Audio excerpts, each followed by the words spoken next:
weight of what we keep.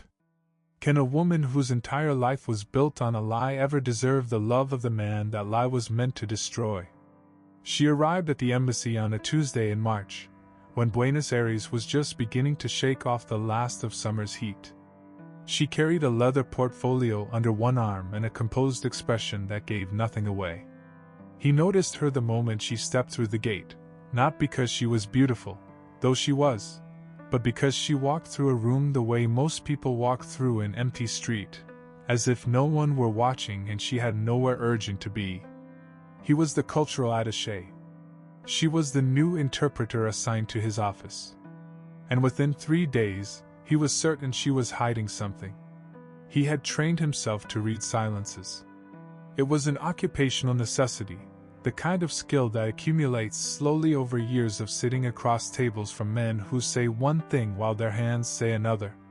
He had spent the better part of a decade in diplomatic postings across Europe and South America, representing a government that had asked him to be precise, patient, and invisible. He was good at all three. What he had never been good at was letting go of a question once it had taken root. She was a question that took root immediately. Her Portuguese was flawless. Her German too fluent to be casual, too careful to be native. When she translated, she chose words the way a surgeon chooses an instrument, exactly, deliberately, without waste. She never laughed at the wrong moments. She never froze.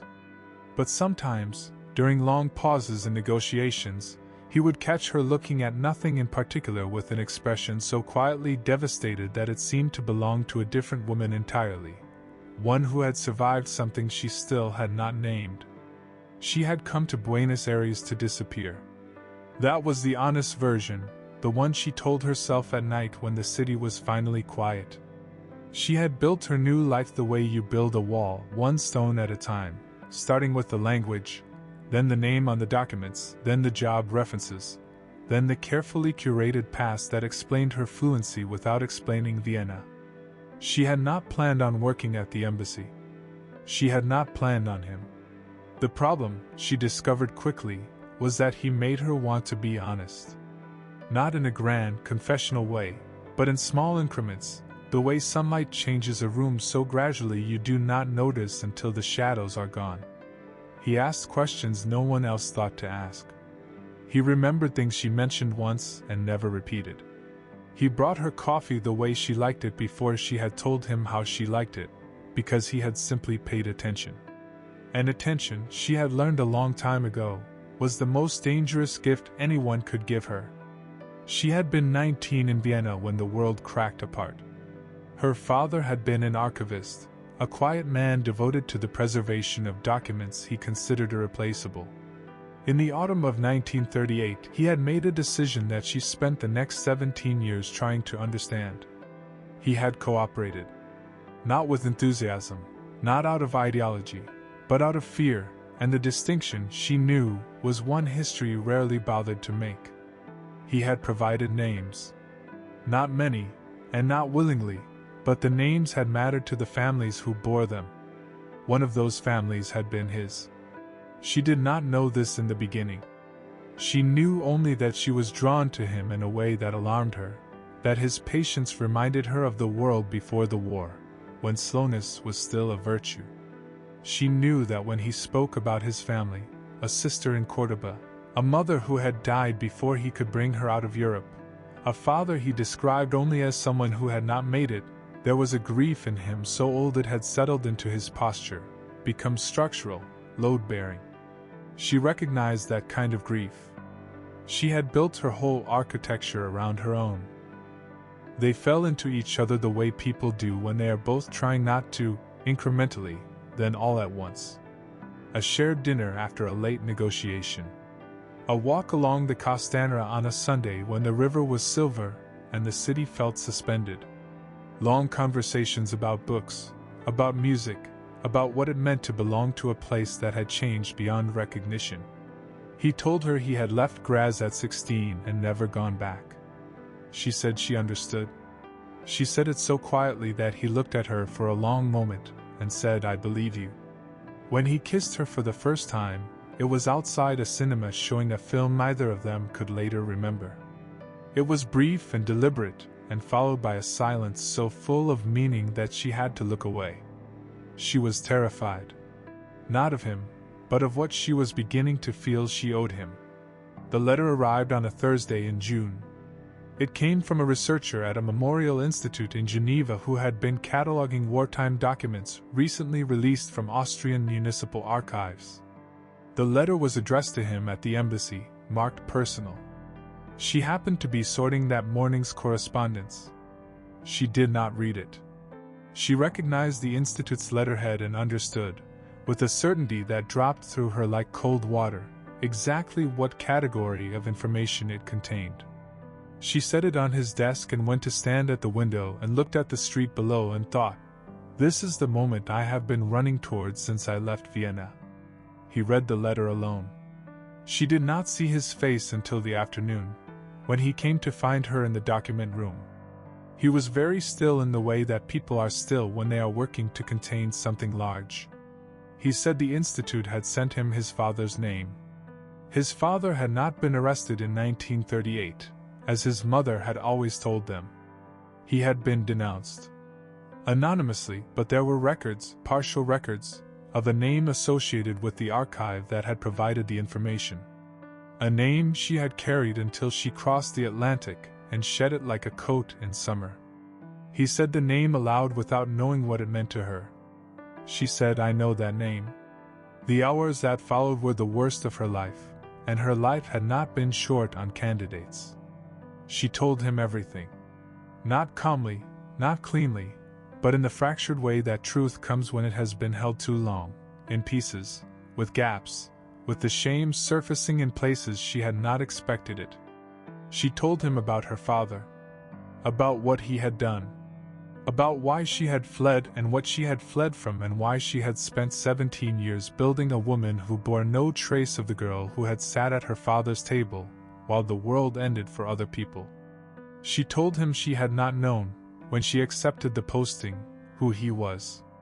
She told him she had realized it gradually, too slowly, too late, and that by the time she understood the connection she was already in love with him, and that she had told herself it was not relevant, that it was history, that the dead could not be undone, and that she recognized, saying it aloud now, how monstrous that reasoning sounded. He listened without interrupting. When she was finished, he said nothing for a long time. Then he said he needed to think, and he left, and she sat in the empty document room with the afternoon light fading and understood that she had finally, at the age of 36, run out of room to hide. He did not come back that day or the next. She submitted her resignation on the Friday morning. She packed her apartment in stages, the way she had learned to pack during the war, methodically, without sentiment, touching each object once and deciding. She booked a passage to Montevideo. She told herself it was the right thing, the only thing, and that his silence was its own kind of answer. She was at the port on a Sunday, the same Sunday 3 weeks earlier she had walked with him along the river and thought for the first time in years that she might deserve to stay somewhere. The morning was cool and gray and the water smelled of distance. She had her one good bag and her documents, and the particular blankness that comes from deciding to stop feeling. He came through the gate at the edge of the dock 12 minutes before her ship was scheduled to board. He was not calm. He had clearly not slept. He looked like a man who had spent 3 days in a room with something he could not resolve and had finally, having exhausted every other option, chosen to come and say so out loud. He said he was not there to forgive her, that forgiveness was not something that happened in the morning at a port. He said he was there because he had spent 3 days trying to build a version of the future that did not include her, and had found that every version he constructed was missing something essential, and that the missing thing had her face. He said his father's death was not her fault. He said her father's choice was not her choice. He said that she had run from it for 17 years and that running, while understandable, was not the same as complicity, and that he had needed 3 days to understand the difference, and that he was sorry it had taken 3 days, and that he was asking her, with none of the composure that was supposed to define him professionally, to please not get on that boat. She stood with her bag at her feet and looked at him for a long moment. She thought about her father. She thought about the archive. She thought about all the names she had worn and the one she had been born with and the one she might, eventually, choose to carry forward. She said, "I do not know how to not run. I have been doing it for so long I am not sure I remember what staying looks like." He said, "I know. We will figure it out." They did not marry for 2 more years. It took time for the Institute's findings to be properly recorded, for the grief to be spoken rather than carried, for her to give him the full account not just once but in pieces over many evenings, adding detail as trust allowed it. He was not easy about it. There were weeks when the weight of what she had told him settled back down between them and they both had to choose, again, to stay present rather than retreat.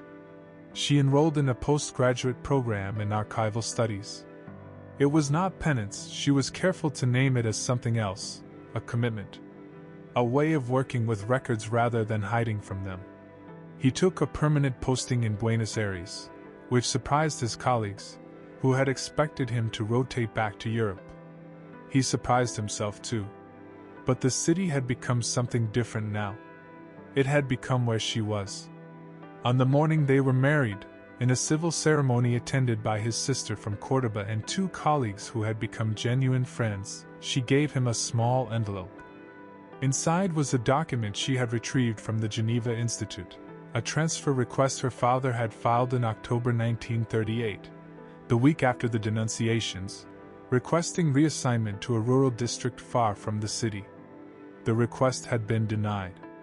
But the filing existed, a man trying, too late and too ineffectively, to undo what he had done. It was not redemption. She was clear about that when she explained it. But it was true, and she had decided that true was worth having, even when it was partial. He held the document for a long time. Then he folded it carefully and put it in his jacket pocket and took her hand. Outside, Buenos Aires was loud and bright and indifferent in the way that cities are, asking nothing of them in particular, making no promises. The river was somewhere to the east, silver in the mid-morning light. They walked toward it without hurrying, which was new for her, the not hurrying, the sense that there was somewhere to be and that somewhere was simply here, with him, in the unfinished and imperfect present. For the first time in 17 years, she was not moving away from something. She was moving toward.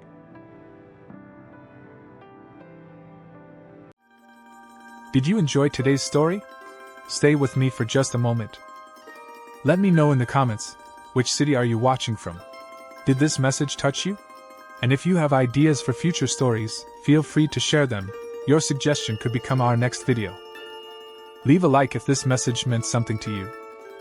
Subscribe so you don't miss the next videos. If you think someone else would appreciate this message, please share it. And if you'd like to support the channel, take a look at the links in the description.